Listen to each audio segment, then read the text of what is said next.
Hello, everybody. Hi, guys. This is the new YouTube series, Homeless Honeymooners. Honeymooners. I'm Jamal. This is my wife. I'm Christie. Hi, guys. We just got married. We're newlyweds. So we're on our honeymoon. On our first leg of the honeymoon, we hit the beach. I got so dark, almost as dark as you, honey. Melanin be poppin'. Honey, great. Isn't she beautiful? We just wanted to show people how it's not that hard to be a homeless married couple. It isn't. Guys, we have the best tips. We're giving you our top 5. Yeah, because we choose to be homeless. We're not homeless because we suck at things and we don't do heroin. So, we're here. Not yet. We don't. Here's our top 5 tips on how to be a homeless married couple. Number 1. Number 1. Move to LA. Move to LA if you want to be homeless. It's so easy to be homeless here, you guys. Everybody is. Back home in Mississippi, when I tell people I'm homeless, they always judge me. Here, they just ask me what street I park on. Oh my gosh, and the weather is so great. This was a place made to be homeless. Literally. It's homeless paradise, guys. Stay away from the drugs, though. Number 2. Number 2. Make sure all sex positions can be done in the front seat. It's so much more comfortable and easy to orgasm, though. Seriously. Your posture is very important, guys. 3. Number 3, don't get pregnant. Don't do that. It's stupid. It's an investment you probably won't want to make, and we already don't have life skills. Why do we need a third person that doesn't either? Anybody added to this car needs to be bringing some cash. That's all I'm saying. A baby? No. No.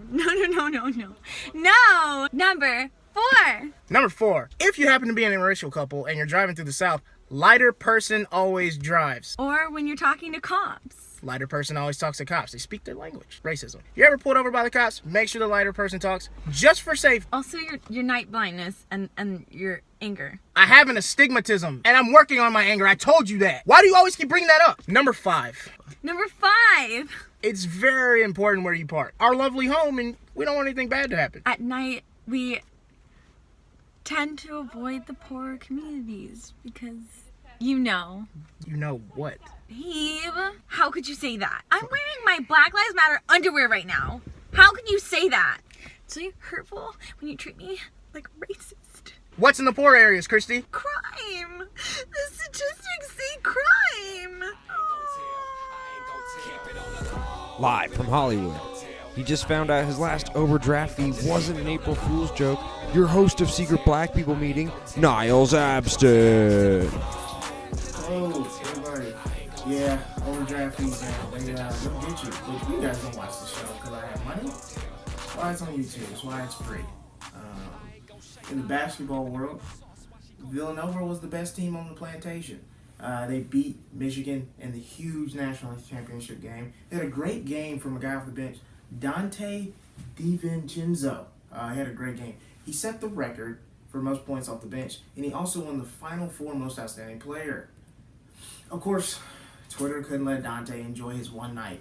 They pulled up one of his tweets from 2011, and it made it popular, where Dante tweets, "I'm balling on these niggas like I'm Derrick Rose." If you notice Dante's complexion, he shouldn't be saying that shit. But here's the thing. I can't really be mad at him. He dropped 31 points, so he kind of did ball on niggas like Derrick Rose. And plus, everyone knows a 30-plus point game is kind of like equals one nigga, but on the internet, and it has to be used in a rap song like this one. This is a Meek Mill song. But also, congratulations to the Notre Dame women's basketball team. A lot of you may not know, but the women play basketball too. The women's Final Four was actually better than the men's. It was way more exciting. Buzzer beaters, big games, very thrilling. But just like Republicans with gun violence, no one really cares. Helen Mirren, love her. She wants stunt performers to be eligible for Oscars. Hey, this is great. Tom Cruise, now's your chance, buddy. Roseanne, the reboot, the ratings are through the roof. A lot of people watch the show. A lot of people also choose KFC chicken over Popeyes, which means a lot of people have bad taste. Bad taste. Tyler Perry's new movie, Acrimony, is getting harsh reviews. People are calling it trash. And they're being very judgmental since the movie was only shot in 8 days. Acrimony was such a poor shooting, the Parkland kids are ready to protest. Many are confused as to why Taraji P. Henson would take the leading role in a Tyler Perry film. White people, what a lot of you might not know is that for a black actor, a Tyler Perry movie is like playing in the minor leagues. And then when you get that pro contract, you do your best to not have to go back, aka get a Marvel movie. So the key is to not get stuck in the minor leagues like... See, I'm not even going to say a name because if I name an actor that's just in Tyler Perry movies, the joke wouldn't be funny because you wouldn't know who they are. But hey, I'm broke, so if Tyler Perry needs a new guy, I'm ready. Our queen Beyonce was bit. Yes, bit on the face. But I really don't get the big deal, you guys. Taylor Swift's been biting off Beyonce for years. That's what snakes do. Enough talking about Beyonce. Let's cut it to Chelse Greaux, another queen, and let's see what she's talking about on Grow Up. Thank you, Niles. It's time for another edition of Grow Up. So, I'm just going to get right into it. So this one we're talking about is ego. This is what we all need to grow up. It's like our ego. Everyone's got an ego, right? Fellas, as far as your ego goes, now, if you're dating a woman and you decide to not contact her for a week, and then you decide that when you do contact her, you tell her that she's being dramatic when she expresses her feelings about you not contacting for a week, just tell her you're seeing somebody else, okay? Just tell her, like, I need you to grow up, sir, and just tell her that, hey, you know what, I met somebody else, or you know what, I'm not that into you, you know, your eyebrow twitched twice the other day, and I'm just like, I'm good. Like, I need y'all to just be like, I'm good. Like, I need you guys as fellas to just stop with the excuses. Like, the metaphors, like, first of all, fellas, y'all aren't that deep, okay? I hate to break it to y'all, but you're not deep enough. Women, we can get away with metaphors like, oh, I'm trying to change my life. I'm trying to, like, grow and change. I'm trying to, like, evolve. We can do that because we probably are, like, at least 50% telling the truth. When y'all say that, we're like, oh, no, he's got a new girlfriend, he's down low, or he just is just not into me. Like, so... we already know that about y'all, so y'all can just skip the middleman and get straight to the point. Like, hey, you know, I'm not feeling it. So grow up and just get like to the cut to the chase, please. Thank you. Okay. Now, on the flip side, ladies, I do want us to remember that you also have to speak up for yourself, okay, as a woman. If you're in a situation where you feel like, oh, no one's contacted you, or you feel like you're being disrespected by a man or whatever, I need you to also grow up and say what your worth is, okay? And also, ladies, don't be afraid to call a dude 2 or 3 times in a row until he answers the phone, okay? You need to grow up and be like, you know what? I'm not being desperate. I just want answers to my questions, okay? I just want answers to my questions. You have a right to get answers to your questions, ladies. So I feel like you should grow up in that manner and be like, you know what? Be straightforward. Come up front. Because at the end of the day, ladies, you know, we be out here in these streets and we be trying to like be like, oh, I don't want to be desperate and I don't want to be thirsty. No, you need to grow up and realize that if he's not contacted you, he's sleeping with your 10 other women. Minimum. You just need to grow up and be on the same page as that and understand that that's what's happening. So I need everyone to grow up and get their egos in check and be like, you know what? I'm humble enough to say, hey, I don't want to talk to you anymore as a man. And as a woman, get your ego in check and realize that you about it, okay? Do you realize what Beyonce did? Beyonce made a song called Flawless. You know why? Because you're a woman, all right? So if a dude's not into you, tell him bye because you have a vagina, ladies. You have a vagina. So you are winning. Automatically, you're winning. Every woman on this earth has a built-in slice of pie, okay? You choose your slice. Either it's rutabaga or key lime or cherries. I like to think of my slice of pie as sweet potato, you know? Because it's full of nutrients, but it still gives you that satisfaction, okay? You know, so I feel like you pick your slice of pie. Figure out your pie flavor, and then you're going to be good, okay? You just got to know your pie slice so you can market to your appropriate audience. So I feel like that's all we need to do, ladies. Grow up, get your ego in check, and realize that you are about it, you are worth it, and you don't got to wait on no dude to call you. Don't wait on no dude to text you, send you an email. You know, if a dude is out here saying, hey, you know, I'm just like, I need time to figure things out. Like, you're not that deep, sir, okay? You're not that deep. Ain't no dude out here that deep. Like any dude out here that deep is usually celibate, like the Dalai Lama or someone like that, okay? If he ain't celibate out here, like Devon Franklin and the Dalai Lama, those are only 2 deep men, and Barack Obama's probably like, you know, 60% deep. Like, that's it. Those are the only deep men out here. Everybody else, if he tries to say some deep stuff, it's a metaphor, a distraction, or some BS, okay? I will end on this. This is a special select grow up presentation. I did just come from an emo concert, hence the outfit. I was with my 2 white girlfriends. They're phenomenal. What I did notice at the emo concert is that White people, wow, y'all really will have a celebration for sadness. Like, that's what emo is. It's just a party about sadness. Now, I went because I knew I was going to get free drinks. Okay, shout out to my white friends, reparations come in installments. But they came and they were like, Chelsea, come out with us. I went out, I had turned up, I had a good time. But I was like, there were white people with balloons that said sad as F-U-C-K on them, right? And all I could think was, this is a party with $10 drinks, a $10 cover, a DJ, air conditioning, a patio. This isn't sad. The black homeless man on Skid Row with the sign saying, "We'll dance for change," like, that is sad. That is sadness, That's depressing. That makes me be like, oh man, frowny face, tear to my eye. That is sad, okay? The fact that y'all up in here with AC and like $10 Maker's Mark shots, that's not sadness, okay? That just is a Tuesday night for y'all. So let's not walk around and like, be like, oh, we're so depressed, we're so sad. Y'all got AC, y'all got a taco truck outside. Like, it's not sad, okay? Like, you're chilling. So I just need all my emo folks to remember that you're choosing sadness. There's people who really are out in these streets that are legitimately sad. So grow up and just be like, hey, this is a concert, okay? This isn't a sadness party, because I'm going to get in my Maserati and go home to my house, in North Hollywood later. So let's just keep it all in perspective.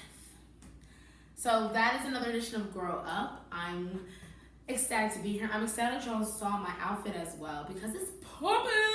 So I'm going to send it back to your host, Niles. Thanks, Chelse. I think we can all agree she is killing it for us this season, doing amazing. Looking forward to more of her. But let's jump to politics. My favorite Russian president, Vladimir Putin, just got reelected. 77% of the vote. That's a huge majority, which probably means that 23% that didn't vote for him is getting a free trip to Siberia. A lot's been made over the Stormy Daniels-President Trump relationship lately. A lot of people are wondering, how could they have even met? What did they even have in common? Come on, guys. They both love faking it on camera. Recently, Trump even said that Stormy Daniels is not his type, which may be true, because he actually paid her.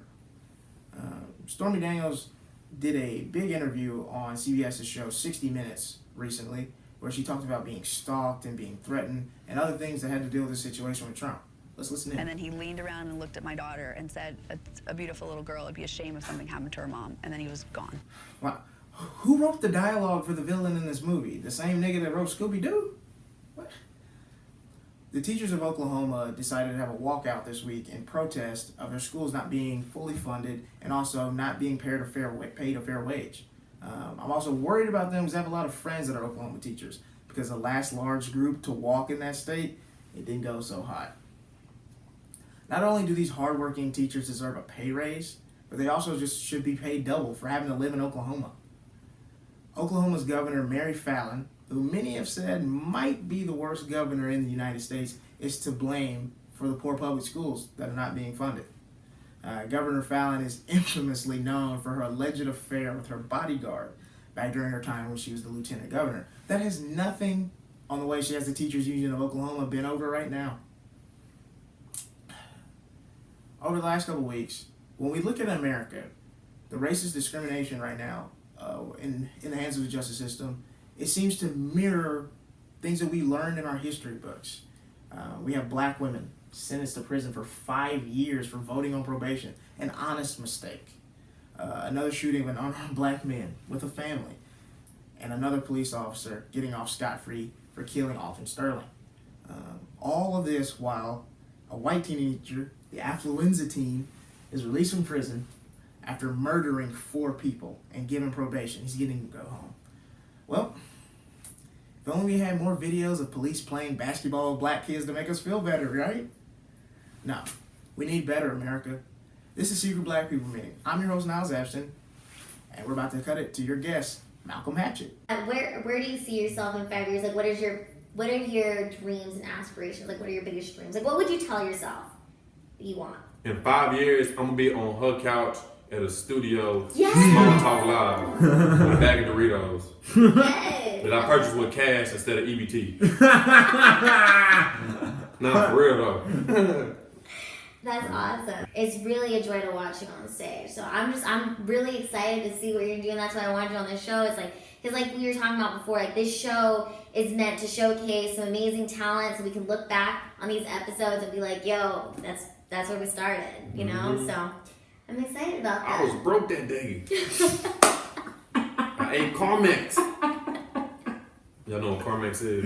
Yeah, the lip shit. Yeah, the lip shit.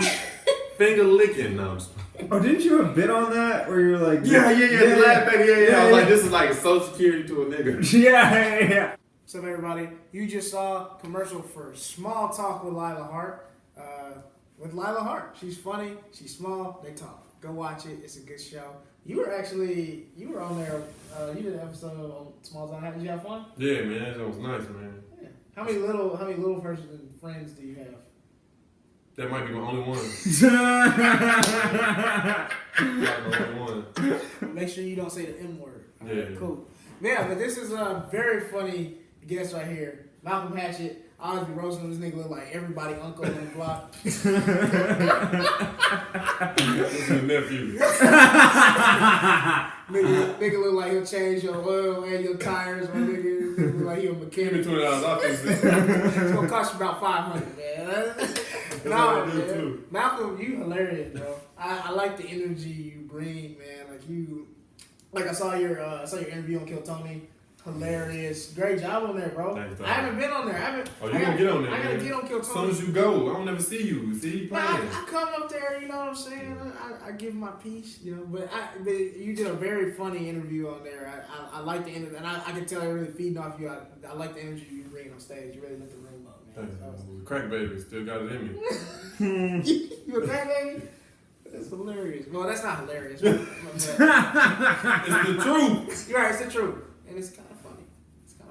Where are you from? North Carolina. North Carolina. See, that's why I feel like this. Like when I met you, bro. I met you at the Laugh Factory. I was like, this nigga seems like he my cousin. Like, Yeah. I need to ask him who he know, bro. Like, Uh-huh. cause you just like the way we just kind of like talk. Like I was like, this nigga family low key. Like I get that vibe from you because Collard you're from the greens and south. neck bone. Right, you from the south, man. You ever had pig lip? Hell no. I had pig feet in a jar. But Yeah. yeah. No, I had. You said pig I lip? had pig lip in a jar. Nigga. You eat pig lip? And I was like 11. And the family. So what that pig lip you ate suck dick? Do pigs got dicks? You gotta eat pig lip dick? No, I'm just playing. I ain't know you can eat pig lip. You can eat everything. That's funny. I was 11, nigga. I didn't know you could do that. Oh, man. I didn't even know you could eat pig lips. That's weird. Yeah, I was down. Who had a coleslaw on it? What did that pig had herpes, my nigga? Carmex on his lips. Yeah, that's funny. But yeah, dude, like, yeah, it was a jar with a pig lip in it, and I ate it. Was it sour? Yeah. Oh, so it's like pig feet. Because pig feet good, bro. Yeah. It's better than pickles to me. Yeah. And I was 11, down south in Louisiana. My family, they That's why, yeah. they fry everything, man. Everything. I remember, like, at the state fair, they would have, like, fried Oreos. Yeah, we had that back home at our fair, too, yup. Fried Reese's. They had fried Kool-Aid. Yeah, fried How do you Kool-Aid. fry Kool-Aid? I don't even understand. Fried, yeah. Like, it looked like corn dog, but it's red in the inside. Yeah. I don't know how. I feel like you just get diabetes as soon as your teeth. As soon as you smell it. That's like you smell that shit and get a heart attack. And it's expensive, too. Like what? Dude, did you do comedy back in North Carolina? Mm-hmm. That's how I started. Exactly 3 years ago. Then I moved out here. That's what's up. Then they closed the comedy club back home. That's cool. Cause I'm like, would you recommend maybe doing comedy in your hometown before you come to a big place like LA, or what do you think? I think it's just what you want to do, but I didn't never think I'd come out here. I was Really? like, yeah, I was like, man, I'm gonna just make. I always wanted to come out here, but I was always indecisive. And then I just got fed up. Plus, it closed down the comedy club, so I was like, yeah. Hey. Plus, I feel like doing it like in North Carolina, you only be known out there. I was like, if you want to be great, you got to move. Yeah. That's why it just depends on who you are. That makes sense. It's nice. Because I guess like there's kind of a ceiling there. Mm-hmm. And so like out here in LA, there's no ceiling. Yeah. And it's rougher. It's rougher back there because it's like barely clubs, people don't support, so Right. it's always tough. You come out here, you like, all right, Yeah. you relaxed. Yeah. It's like the recreation center back home. You come out here and it's the NBA court. Yeah. That's how I look. That's dope. That's a dope analogy. No, for sure. Like, when I didn't didn't start comedy till a little over a year ago. A word? Yeah. Oh, dang. That's what's up, bro. Yeah, when I was in high school, I didn't think I'd ever do this. It kind of blows my mind that I'm doing this. I didn't come to LA to write comedy. I even said I'm not going to write comedy. Now that's all I do. Yeah. That's all I do. So it's like, be careful what you say you never do. Because now Dang, a year, that's good. Last time I seen you at the store, I think it might have been one of the late nights. Yeah, you murdered that shit. I was like, yeah, from when I seen you at the Laugh Factory before, but when I seen you at the store, I can tell that you got way better. Dang, a year, that's good, bro. I was just telling my friend Antonio about you before I got here. He was trying to see who you was. I was like, bro, he used to be at the factory all the time. Yeah, Thank you. I appreciate that. You're in. It's good. It's fun, man. Like I can feel myself progressing. It's kind of a fun time. So definitely, it's like I feel like the comedy muscle's getting stronger. So it's cool. You just keep working. But like back home in Mississippi, I don't remember there being any places to do comedy. But now a comedy club just opened up like a year ago. Oh, you gotta get on it. So I gotta definitely, like, the next time I go home, I definitely gotta get on that, try to get on some shows or something like that. But yeah, so like there was no way I could have even done comedy if I wanted to back home. So like I didn't start it so I was out here in LA. And so like, so you started fresh out here. Yeah, that's good right there. It was rough, man. It was rough. It was rough, but I think I'm a better comic for it. You know. So yeah, it's cool. And it's good to start out here too. So what else do you like to do besides like stand up? Like what does Malcolm like to do when he's not telling jokes? What does he do? Eat candy. Eat a whole lot of candy, man. That's what Lamar Odom used to do. Yeah, I know, right? Yeah. He used to eat a bowl of candy. You're not gonna end up like that nigga. Man, I hope not, man. That nigga went to the sunken place, came back, went back to the sunken place. You can't. Boogie Sugar, he crazy. Yeah, I eat candy, play basketball. Okay. Yeah, because you were telling me you had hoop dreams back hoop dreams. They deflated. Somebody ran my ball over. Dang. You was a hooper back in the day. Yeah, man. You used to fill it up. You get buckets. Yeah, I was out. Yeah, I can jump. I was a dunker in the just a dribbler. I couldn't shoot. Save my life. That's cool. Yeah. Especially in high school, if you're athletic, that's half the battle. And I knew I wanted to do comedy because playing pickup and stuff. I would always talk trash to people. That's cool. That's cool. I would rip the freak out of them. I would rat on them to take the ball. Yeah. He fouled me. No, I made you laugh. That's what happened. That's funny. Using comedy to win basketball games. I love it. That's dope, bro. Man, that's cool, man. I love candy. And I like with your comedy that you're not afraid to talk about things some people will be like insecure about. Like you just lay it all out there. Like, yeah, I ain't got no money. Yeah. I'm from here. I live here. Like you don't care. Like you lay it all out. And I feel like a lot of people hold back sometimes in those things because and then they're not as funny as they could be because of that. Yeah, that's real. Yeah, I like how you bring that out in your comedy because, like, like the bits about living in the car. Like some people be like, I don't know if I want to tell them. I know, right? One of my friends, he actually live in his car and he sings. I think he came to one of my shows. I don't know. He was like, "Hey, bro, that's funny, man." He was like, "But don't do that." I was like, why not? That's going to be hot and something, you know what I'm saying? You got to let them know. Yeah. That's going to make you, if you can talk about living in your car and make it funny, that's hilarious. It's relatable. And you go back to your car and you feel like you're in the house. Yeah. That's how I tell them.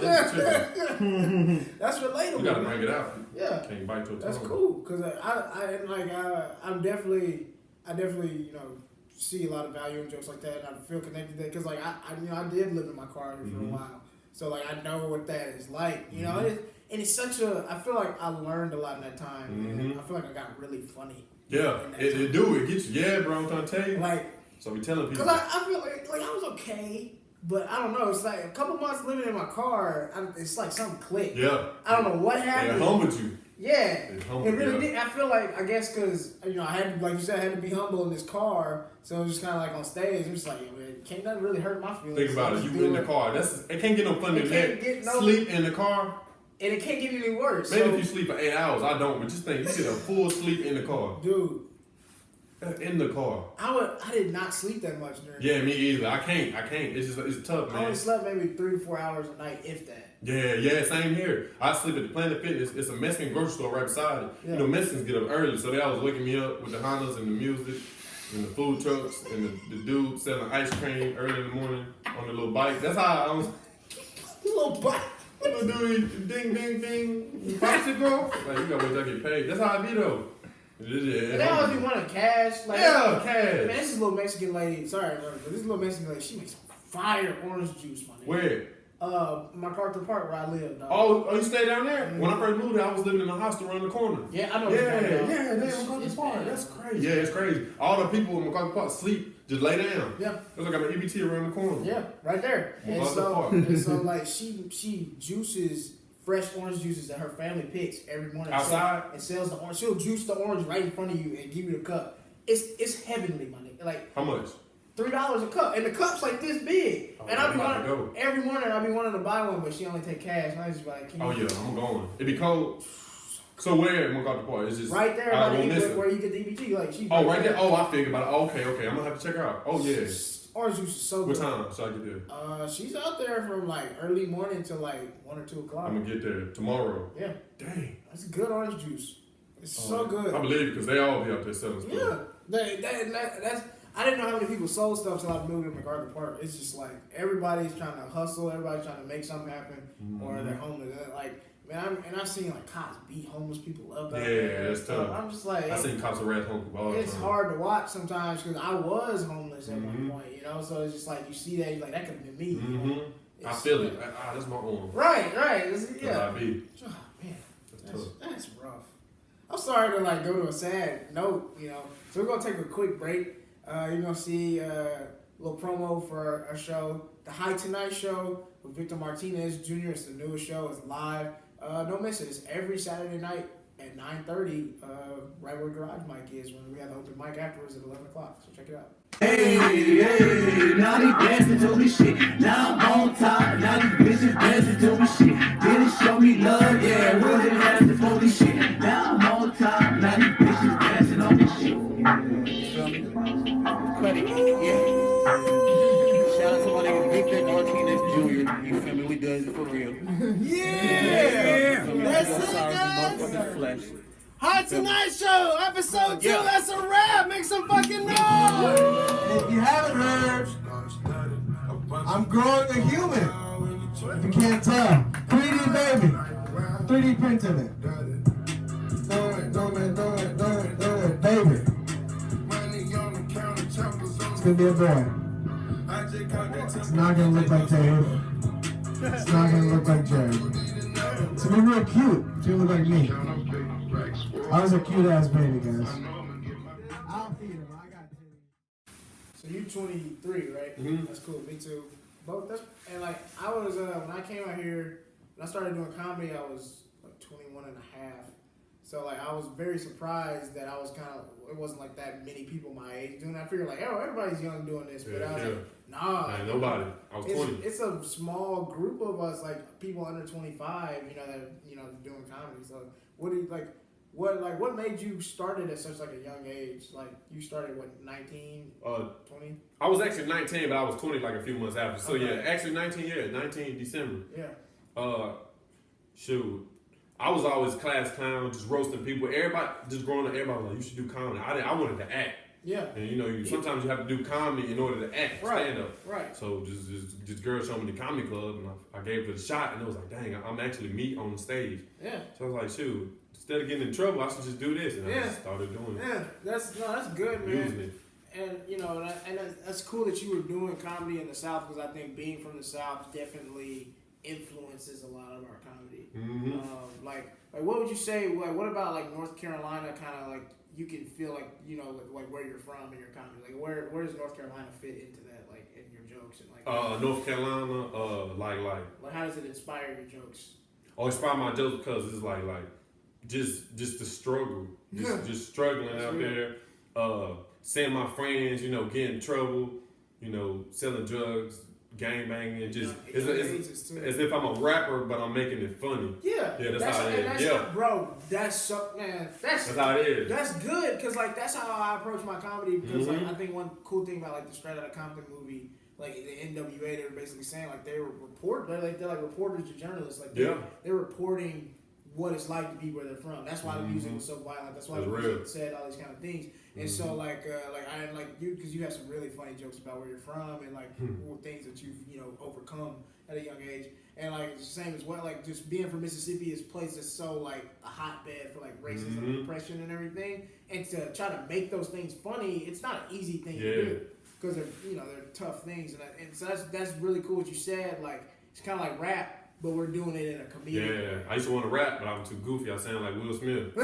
You do sound like Fresh Prince. If you hear me rap, I'm gonna just do comedy. That's all I That's put hilarious, it bro. You do sound like I would have loved to be a rapper, but I just me too. I just don't have a flow. I want to jump in the crowd and crowd surf. I don't have a flow like that. Yeah, I think being a rapper would go to my head. Like, me too, bro. It's a good thing God didn't give me music ability. Face tattoo. Yeah, I be tripping. I'd be tripping, dog.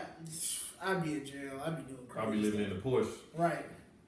Oh my gosh, dude. Like I'm glad I'm a comedian because I feel like as a comedian, I feel like it's a different kind of vibe. It's a different way of doing things. Rappers is kind of like I'm gonna have money next to my ear and do all this stuff. Comedy, you bomb, you lose it. Right. You rap, you got money, you don't even care. Yeah. Sometimes they get the money and just leave. Yeah. Did you see? There's a music festival the other day. Lil Uzi was supposed to do in New Orleans, and this nigga's just straight up. He's just like, I'm not coming. Oh, see, I can't. Nah. Like, you do that with comedy, they'll never book you again. Never book you again, bro. They get that money and lose it.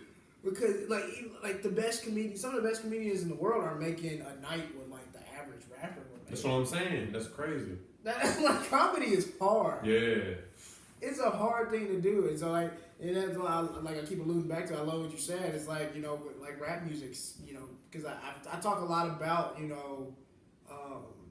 kind of a perspective on race and politics and things like that, but from you got a lot of politics jokes. I know that. Yeah, like from a 23-year-old's perspective, and like usually you would expect somebody 23 to not care or not know those things, but like where I'm from, like as a black kid in Mississippi, like a lot of them really know like what's going on in the government and all this because we kind of have to because things are always happening. Gotta be prepared. Kind of like just to hinder your progress. I mean, I remember being in high school like talking about like budgets for school and all this kind of thing because Mississippi, the school districts and the public schools, where they're mostly black, are severely underfunded. So that's something I've always known. So to make jokes about that is really nothing like, it's not like, ooh, he's smart. It's just, no, I just know.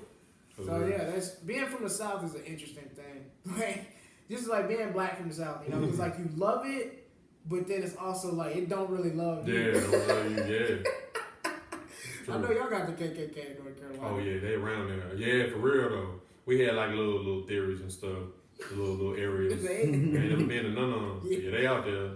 Be driving in the country, see a white sheet laid in the middle of the road. It's a setup. Don't stop. Yeah, they out there. Crosses burning. It's out there for real. Dude, I seen a burning cross before, man. Yeah, they out there. Nah, and it wasn't in no movie. Like it was just what? I remember I was at a friend's house. He's like, "Yeah, man, the Grand Dragon of so and so used to live like down that way," and I was like, "So why are we here?" Yeah, like, you just sit out there. Man, why are we here? Where? Like, come on, man. Dang. You get like I don't know. Do y'all have this in North? Do y'all use the term sundown towns in North Carolina? Like there's towns where like when the sun goes down, if you're black, you don't. Oh nah. Well, I'm from the city. Maybe in the country part, probably. Yeah. Probably, but not in the city part. Okay. What city are you from? Oh, Winston-Salem. Okay. Yeah, I got the HBCU out there. Yeah. Y'all kind of safe. Winston State. Yeah, kind of. Yeah. City straight. You go like 30 minutes, an hour, you hit a U-turn quick. What's Charlotte like? Charlotte nice. That's where they have like all the parties. That's where the celebs go. But they had a ride recently. That's where they go to ride and stuff. I forgot what went down, but they had a big ride. And people was getting arrested. They was breaking into stores. Something happened. I think a cop killed a black guy. And then they just went crazy.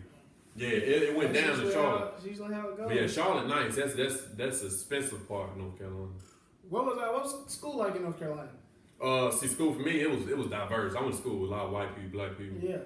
First time I ever seen an Asian was in high school. It was crazy because I didn't see an Asian in middle school. Crazy. I was like, "Who are you?" Yeah, but it was cool. Everybody was friendly. It's like everybody knew everybody. Yeah.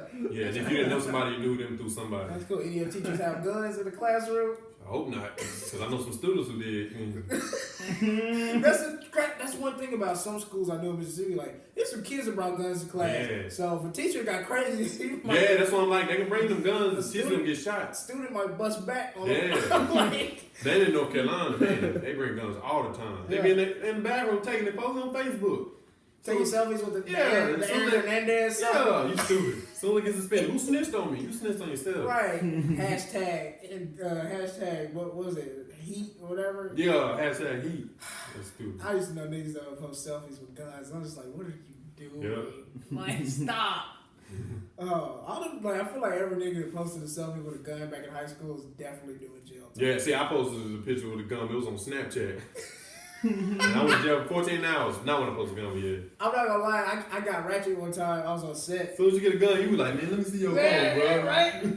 But I had the prop gun though, so it was okay. It my shit wasn't was loaded. Let me see. Nah, I can't do all that. I'll let you have My it. mom was coming down the hall too. Boy, what is you doing? Right. I'm glad teachers didn't have guns when I was coming up, because I know people that I would be shot. that made teachers have mental breakdowns in Yeah. class and cry. Oh, and I was like, we would have all got sprayed. Like, it was one class in 9th grade, they threw a condom at the teacher.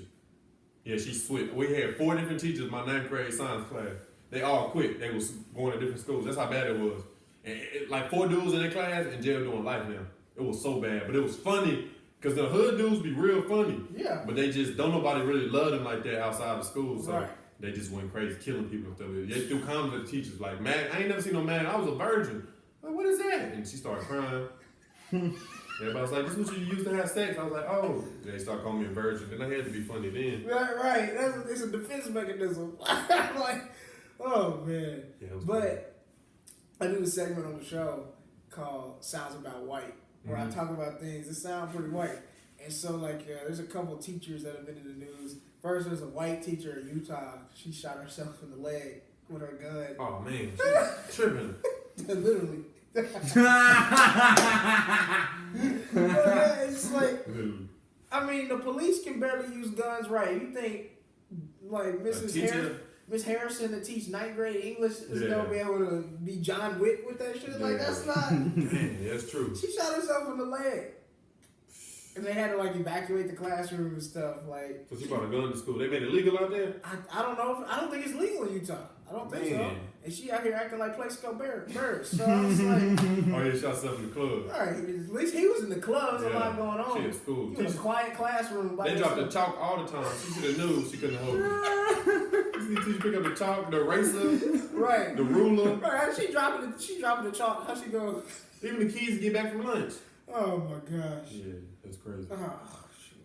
Then there's another teacher in Florida. Can we just get rid of Florida? Cause that like size of orange juice. Yeah, the orange juice. Let's take all the oranges. We can bring Florida State football, all the other stuff that's okay. Yeah. But can we just get rid of Florida? Like every week something bad happens in Florida where I'm just like, y'all are just padding the resume to everybody. Is there a way a country can secede from a state, or can a state only secede from a country? How does it work? Because I want Florida gone. Yeah, that's funny. That's funny. I just want to go. But there's a Florida teacher that told his class, don't date niggers because they ain't worth it. Oh, damn. And he wasn't black. His girl probably cheated on him with a nigga. That's what it was. Did you see the picture of him? Let's throw the picture of that nigga over here. Definitely got cheated on once or twice. Let me I see can this assume. food. Like, he just, where the tooth? He got a big gap. Man. But yeah, he really thought that was okay. He said it in front of the class? In front of the class. See, that's when the school shooter should have came in. What do you mean? What happened to Mr. Jackson? Shit, I don't know. He had a stroke. There was another teacher that was in the news. I can't remember his name, but he was one of the teachers during that big shooting at that Florida school. Mm-hmm. So apparently he was when the first shots rang, he was guiding his class through the hall, and then more shots came. He ran back to the classroom and locked the door and locked himself in the class and left students out in the hallway. He was black? No, it was a white teacher. That sounds like a black move. That's crazy. Right? Dang. He locked the kids out the classroom. And I think the two that were around him made it back inside. Oh. And so students were banging on the door. Kids got shot in the hall? No. Thankfully the shooter got stopped. Did teacher get fired? No, so here's the thing. So the teacher did a bunch of interviews taking credit, saying that he saved kids and he was brave. He was a hero.